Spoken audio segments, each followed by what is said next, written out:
Zee 24 तास एक पाऊल पुढे। खराब रस्ते, पार्किंगची असुविधा, संथ गतीने सुरू असलेल्या पुलाचं काम आणि वाढत्या लोकसंख्येबरोबरच वाहनांची वाढती संख्या या सर्व गोष्टींचा परिणाम ठाण्यातल्या वाहतूक कोंडीवर होतोय। वाहतूक शाखा आणि पालिका प्रशासन एकमेकांवर जबाबदारी ढकलतायत, पण या सगळ्यात ठाणेकरांचे मात्र प्रचंड हाल होत आहेत।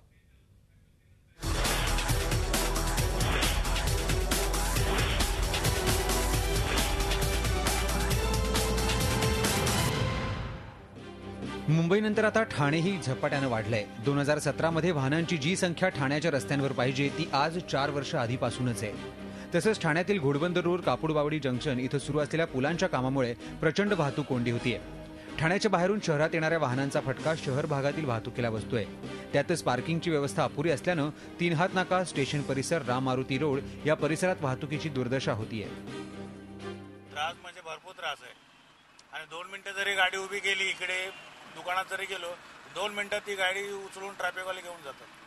ती सुद्धा मोठी तिथं तपाशी आहे, मोठी म्हणजे ट्रॅफिकचं हे आहे। पार्किंग पण नाही, पार्किंगचा पण अजिबात सोय नाही। तुम्ही कुठल्याही ठाण्यात कुठेही कोपऱ्यात जरी फिरले तरी तेच प्रॉब्लेम। प्रत्येक सिग्नलला सिग्नलची व्यवस्था बरोबर नाहीये, पार्किंगची व्यवस्था व्यवस्थित नाहीये,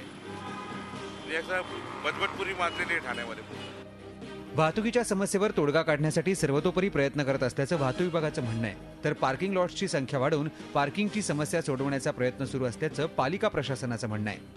तर लाईट रेल ट्राम अर्थात LRTच्या माध्यमातूनही वाहतुकीचा प्रश्न सुटेल असा आत्मविश्वास हे अधिकारी व्यक्त करतायत।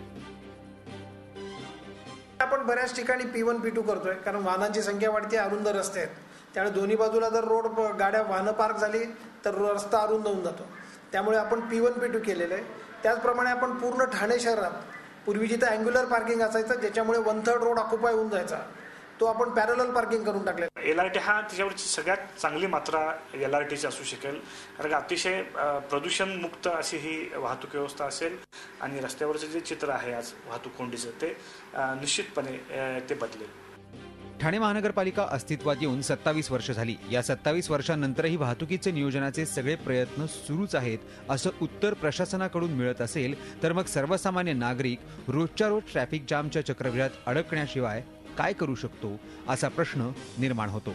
झी 24 ताससाठी कपिल राऊत, ठाणे। झी 24 तास एक पाऊल पुढे।